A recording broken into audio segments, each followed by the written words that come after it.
distinguished colleagues, I rise to very sincerely support the reading of the bill for the second reading of this bill that seeks to amend the National Drug Law Enforcement Act as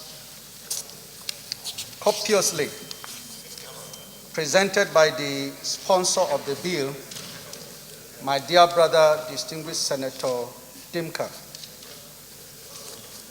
Distinguished colleagues, I am Senator Sen.Gyang from Plateau North.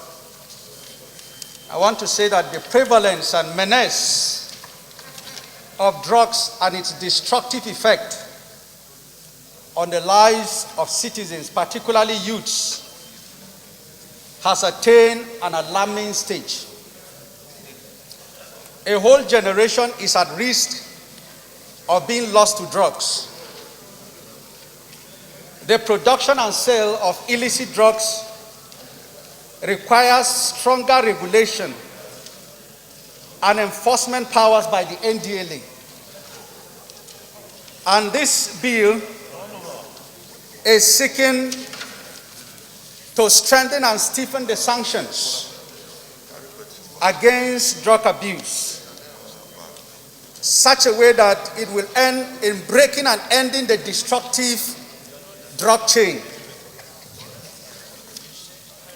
Distinguished colleagues, I want to further say that one of the ways to address the menace is to restrict accessibility to drugs. And without stiffer sanctions, drug barons will persist in their nefarious practices. I therefore support the recommendation in this bill for stiffer sanctions.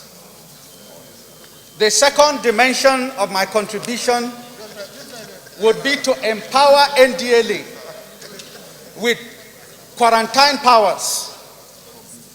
And this will be used in rehabilitating the victims, or rather captives, of drug abuse. And I'm advocating that this quarantine power should be embedded in the bill so that NDLEA will have mandatory powers to accost any established case of addicts to be quarantined for rehabilitation. I therefore wholeheartedly support the reading and passage of this bill as moved by the sponsor. That will be my contribution.